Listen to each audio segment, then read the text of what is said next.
What is up, everybody? I'm NoLuxGiven here with your afternoon snap, and today I am calling this video the Killmonger Changeup. We're going to look at two games, both a lot of fun, where we use Killmonger and totally change the tempo of the game. We start off this one by dropping a bunch of one-cost cards in those early turns, which this deck likes to do, and it looks like, well, right now at least, we are battling for Muir Island. We're gonna play Squirrel Girl and our demon there, so going into turn 3, we're winning this location by 9, but by the end of this game, we're going to flip over the whole thing. Instead of dropping all of our power at the beginning of the game, we're going to wind up dropping all of my power at the end of it. I am still holding on to my Killmonger just for a second, but then turn 4, we've got a really interesting decision to make because we could play She-Hulk into the flooded location and potentially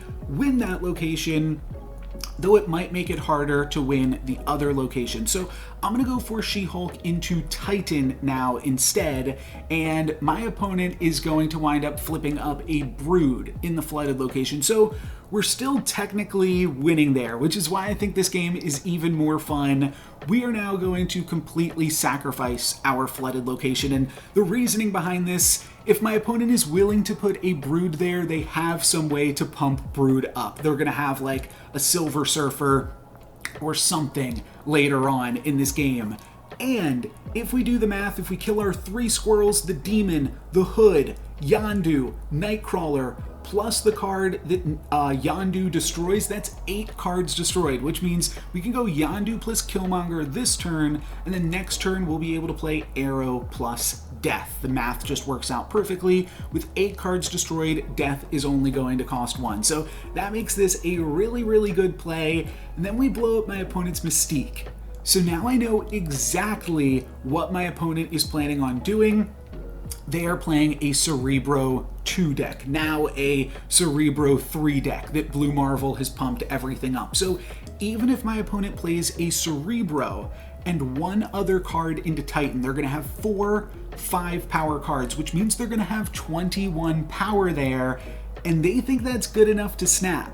But I can do the math here and see that we are just barely going to beat them in Titan, and Death should potentially have enough power to beat them in the Strange Academy as well. So feeling pretty confident. I'm gonna go ahead and snap back. We're playing for 8 cubes now, and I just thought this game was so funny how we developed so much power into that first lane on the early turn, and now on the final turns in the late game we are just dropping a bunch of power in the other locations, and we're gonna see this play out exactly how we thought. Cerebro turns everything into 5 power, and then they drop a M'Baku and a Daredevil, which means we are going to grab a win in Titan and 8 cubes for our troubles. I wanted to take a look at one more game with some pretty similar features, and you'll see why.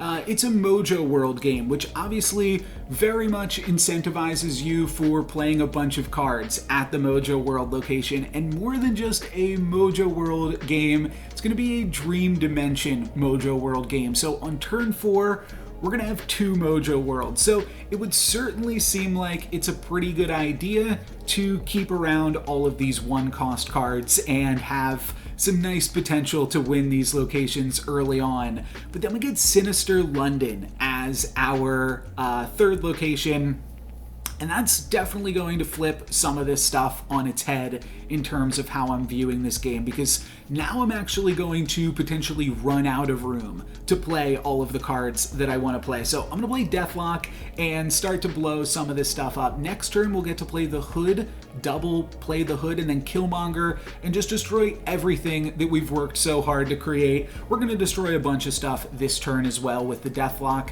but I just thought this was another fun one where really it seems like a good idea to keep around all of those cheap early cards, but I don't want anything to do with it. There is our second Mojo World, and then I'm going to the Hood plus Killmonger, and because we're going to grab 2 6-power 1-cost demons, I'm going to throw Killmonger into Mojo World, and then we'll be able to play those demons into Sinister London later on. So that's the plan. We have now completely sacrificed our lead in Mojo World, and our opponent is winning there, though we are winning in the other Mojo World. My opponent is going to play Brood. They are using the entirety of their Sinister London to grab 2 copies of Brood. So probably a Silver Surfer deck, a pretty good guess here, and I know that we'll be able to win in Sinister London, that much is clear, and I think we'll be able to win in Mojo World as well, because we really are going to be able to fill all of these locations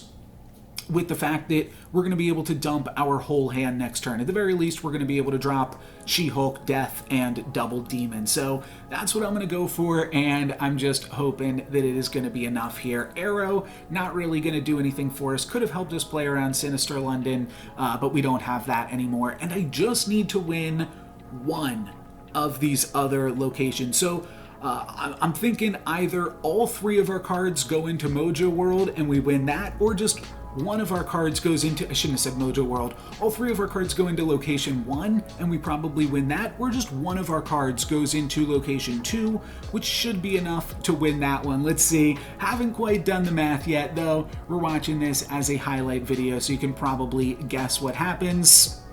We're going to win that first Mojo World. Every single one of our cards drops into there. Now, interestingly, my opponent did actually have a way to win this game. If they had played their Silver Surfer into the first location, they would have beat us there by 100, and they would have won in the second Mojo World location by 2. Though maybe had they done that, that changes some RNG numbers, and then we do indeed get the win. But there you go. I'll throw the deck list up on the screen to end the video. But that is going to be it for me today with the Killmonger Changeup, Killmonger Shuffle, whatever you want to call it. Just thought these ones were fun. Thank you very much for watching. I'm No Lux Given. Peace.